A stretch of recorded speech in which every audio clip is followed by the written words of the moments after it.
దేవుని ఘనమైన శ్రేష్టమైన నామానికి మహిమ కలుగునుగాక. ప్రభునందు ప్రియమైన దేవుని బిడ్డలైన ప్రతి ఒక్కరికి మన ప్రభువును రక్షకుడైన యేసుక్రీస్తు నామములో నా వందనాలు తెలియజేస్తూ ఉన్నాను. ఈ యొక్క సమయంలో దేవుని పరిశుద్ధ గ్రంథము నుండి మలాకీ గ్రంథము 3వ అధ్యాయము 16వ వచనాన్ని మనం చదువుకుందాం. అప్పుడు యెహోవా యందు భయభక్తులు గలవారు ఒకరితొకరు మాట్లాడుకొనుచుండగా యెహోవా సెవియొగ్గి ఆలకించెను. మరి యెహోవా యందు భయభక్తులు కలిగి ఆయన నామము స్మరించి ఉండు వారికి జ్ఞాపకార్థము ఒక గ్రంథము ఆయన సముఖమందు రాయబడెను. దేవుడు తన పరిశుద్ధ వాక్యాన్ని మన వెనుకల్లో దీవించునుగాక. ప్రభునందు ప్రియమైన దేవుని బిడ్డలారా, దేవుని యొక్క వాక్యము నుండి మలాకీ గ్రంథం 3వ అధ్యాయము 16వ వచనాన్ని మనం చదువుకున్నాం. దేవుడు ఈ రీతిగా సెలవిస్తూ ఉన్నాడు. యెహోవా యందు భయభక్తులు కలిగి ఒకరినొకరు మాట్లాడుకొనుచుండగా యెహోవా సెవియొగ్గి ఆలకించినని దేవుడు తన పరిశుద్ధ వాక్యములో తెలియజేస్తూ ఉన్నాడు. ఎవరు మాట్లాడుకొనుచుండగా యెహోవా సెవియొగ్గి ఆలకించును అని మనం చూస్తే, దేవుని యందు భయభక్తులు కలిగి ఒకరినొకరు మాట్లాడుకొనుచుండగా యెహోవా సెవియొగ్గి ఆలకించినని దేవుని వాక్యము తెలియజేస్తూ ఉంది. దేవుని యందు భయభక్తులు కలిగిన బిడ్డలు ఆత్మీయమైన సంగతులు, ఆత్మ సంగతులు మాట్లాడుకొనుచుండగా దేవుడు సెవియొగ్గి ఆలకిస్తాడని వాక్యములో సెలవిస్తుంది. మరి ఈ రోజుల్లో ఇద్దరు కూడుకుని దేని గురించి మాట్లాడుకుంటారు? ఎక్కువగా చాలామంది ముసలమ్మొచ్చలు మాట్లాడుతూ ఉంటారు. వారి గురించి వీరి గురించి మాట్లాడుకుంటూ ఉంటారు. ఏవండి, చాలామంది వ్యర్థమైన మాటలు మాట్లాడుతూ ఉంటారు. అనవసరమైన మాటలు, పనికిమాల మాటలు మాట్లాడుతూ ఉంటారు. ఏమండి, పోకిరి మాటలు మాట్లాడుతూ ఉంటారు.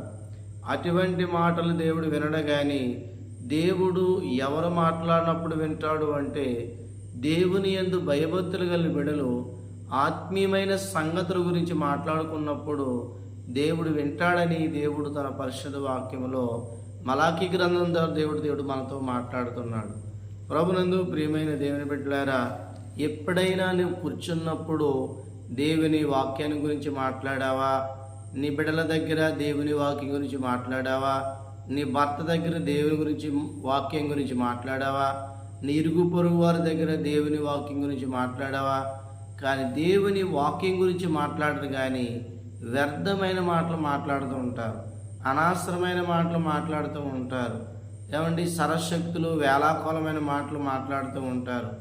ఈ రోజున దేవుడు నీ మాటలు వినాలి అంటే నువ్వు దేవుని వాక్యం గురించి మాట్లాడాలి.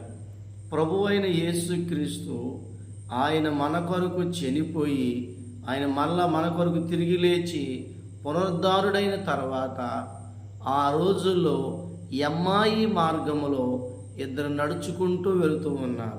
ఆ వెళుతున్న వారు యేసయ్యని గురించి మాట్లాడుకుంటున్నారు. అప్పుడు యేసయ్య వారితో కూడా నడిచును అని దేవుని వాక్యములో మనము చూస్తూ ఉన్నాం. ఎమ్మాయి మార్గములో ఇద్దరు వ్యక్తులు నడుచుకుంటూ యేసయ్య గురించి మాట్లాడుకుంటూ వారు వెళుతున్నారు. కానీ యేసయ్య వారితో కూడా నడిచి వెళ్ళినని దేవుని వాక్యలో మనం చూస్తున్నాం. యేసయ్య అంటున్నాడు, మీరేం మాట్లాడుకుంటున్నారని అడిగినప్పుడు వారు అన్నారు, నజరేయుడని యేసును గురించి సంగతులని వారు సెలవిచ్చారు. చూడండి ప్రియులారా, ఇద్దరు వ్యక్తులు నడుచుకుంటూ వారు వెళుతున్నప్పుడు ప్రభువైన యేసుక్రీస్తు తిరిగి లేచిన తర్వాత అదృశ్య రూపములో మహిమతో నింపబడిన యేసయ్య వారితో కూడా నడిచిన వాక్యంలో మనం చూస్తూ ఉన్నాం. ఎవరి గురించి మాట్లాడుకుంటున్నారు? అమ్మాయి మార్గములో యేసయ్య గురించి మాట్లాడుకుంటున్నారు. దేవుని శక్తి గురించి, ఆయన శక్తి గలవాడని, ఆయన ఎటువంటి సాక్ష్యం పొందాడో, ఆయన ఏ విధంగా మరణించాడో అనేక విషయాలు వారు మాట్లాడుకుంటున్నారు. అమ్మా, ఈ రోజున దేవుని బిడ్డ, నువ్వు యేసయ్యని గురించి సంగతుల గురించి మాట్లాడుతున్నావా? దేవుని వాక్యం గురించి ఎప్పుడైనా మీ భార్యాభర్తలు మాట్లాడుతూ ఉన్నారా? నీ బిడ్డలతో దేవుని వాక్యం గురించి మాట్లాడుతూ ఉన్నారా?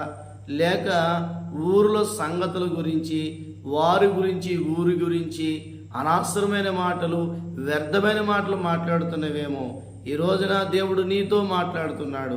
మలాకీ గ్రంథంలో ప్రభు చెప్తున్నాడు కదా, దేవుని యందు భయభక్తులు కలిగిన బిడ్డలు ఒకరినొకరు మాట్లాడుకుంటుండగా దేవుడు ఆలకించినని దేవుని వాక్యం చెప్తుంది.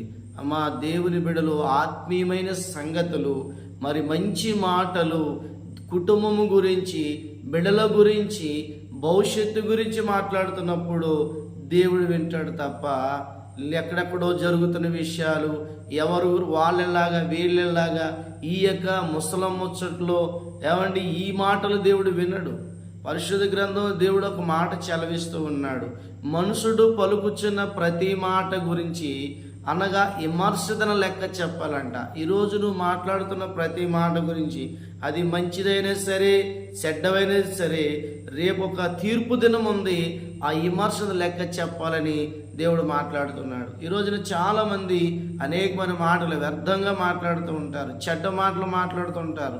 ఏమండి, దేవునికి ఆయాసకరం మాట్లాడతారు. నువ్వు మాట్లాడే ప్రతి మాట గురించి దేవుడు ఒక రోజున లెక్క అడుగుతాడు. అయితే ఈ రోజున దేవుడు నీ మాటలు వినాలి అంటే తప్పకుండా నీవు దేవుని యందు భయభక్తులు కలిగి మంచి విషయాలు, దేవుని వాక్యం గురించి నువ్వు మాట్లాడినప్పుడు దేవుడు వింటారు. ఒక దైవజనులు ఒక మాట చెప్పారండి. ఒకరోజు భయంకరంగా మరి గాలి తుఫాను వర్షము వస్తూ ఉందండి. ఆ సమయంలో పాస్టర్ గారు పిల్లలు అలాగే ఆ వారితో పాటు ఇద్దరు దైవజనులు వచ్చారంట. ఒక 40 సంవత్సరాల కిందట జరిగిన సంఘటన. ఆ సమయంలో ఆ పాస్టర్ గారు కేక వేసి, అయ్యా ఇంత గాలి తుఫాను వస్తుంది, ఇంత వర్షం పడుతుంది, రైస్ లేదు వండటానికి, కూరగాయలు కూడా లేవని పాస్టర్ గారు ఇద్దరు లోపల మాట్లాడుకుంటున్నారంట. పాస్టర్ గారు అన్నారంట, ప్రార్థన చేద్దాం అందరూ కూడా అని చెప్పి ఆ వచ్చిన సేవకులు పిల్లలందరూ కూడా ప్రార్థన చేస్తున్నారంట. దేవుడు సహాయం చేస్తాడని చెప్పి పాస్టర్ గారు చెప్పి వారు ప్రార్థన చేస్తున్నారు. అంత భయంకర గాలిలో, అంత తుఫాను వర్షంలో ఒక ఆవిడండి పాల తెప్పాలతో రైస్ను తీసుకుని వచ్చి ఒక బాక్స్లో ఆవుగా పచ్చడి తీసుకొచ్చి ఆ వర్షంలో పట్టుకొచ్చి ఇచ్చిందంటండి. అప్పుడు దైవజనులు ఆ పాస్టర్ గారు ఆ రైస్ వంటి ఆ రాత్రి ఆ పచ్చడితో ఆ ఇంటికి వచ్చిన దైవజనులు ఆ పాస్టర్ గారి కుటుంబ పిల్లలు వారు భోజనం చేస్తారంట. అంటే చూసారా, పాస్టర్ గారు మాట్లాడుకున్నప్పుడు ఎవరు విన్నారు? దేవుడు ఆలకిస్తూ ఉన్నాడు. అంటే దేవుని గురించి మాట్లాడుకున్నప్పుడు, అనేకమైన మరి సమస్యల గురించి మాట్లాడుకున్నప్పుడు నా మాట ఎవరు వినేవారు లేరు అనుకుంటున్నామేమో కానీ దేవుడు నీ మాటలు వింటాడు. నువ్వు కృంగిపోయిన పరిస్థితులు ఉన్నావేమో, నా మాట ఎవరు వింటారు, నన్ను ఎవరు పట్టించుకున్నారు అనుకున్నావేమో, నీవు దేవుని యందు భయభక్తులు కలిగి మీరు ఒకరికొకరు మాట్లాడుకొని చిన్నప్పుడు దేవుడు ఆలకిస్తాడని దేవుని వాక్యం చెప్తుంది. అంత మాత్రమే కాదు, ఆయన యందు భయభక్తులు కలిగి ఉండే వారికి, ఆయన నామం స్మరించు వారికి జ్ఞాపకార్థం ఒక గ్రంథం రాయబడినని మలాకి గ్రంథంలో దేవుని వాక్యం చెప్తుంది. కనుక మనం ఆయన యందు భయభక్తులు కలిగి ఆయన నామాన్ని స్మరించాలి. ఆయన పేరున ఆయన నామాన్ని మనము ఘనపరిచి కొనియాడి కీర్తించేవారుగా ఉండాలని దేవుని యొక్క వాక్యం చెప్తుంది. ఆ విధముగా మనము దేవుని యందు భయభక్తులు కలిగి, భార్యాభర్తలారా, ఈ రోజున మీ కుటుంబంలో ఏ సమస్య అయితే ఉందో ఆ సమస్య గురించి మాట్లాడుతున్నప్పుడు, మీ గర్వఫలం లేదా ఏంటి ప్రభా మా గర్వఫలం లేదని మీ భార్యాభర్తలు మాట్లాడుకున్నప్పుడు మీరు దేవుని యందు భయభక్తులు కలిగిన వారైతే దేవుడు తప్పకుండా మీ మాటలు ఆలకిస్తాడు.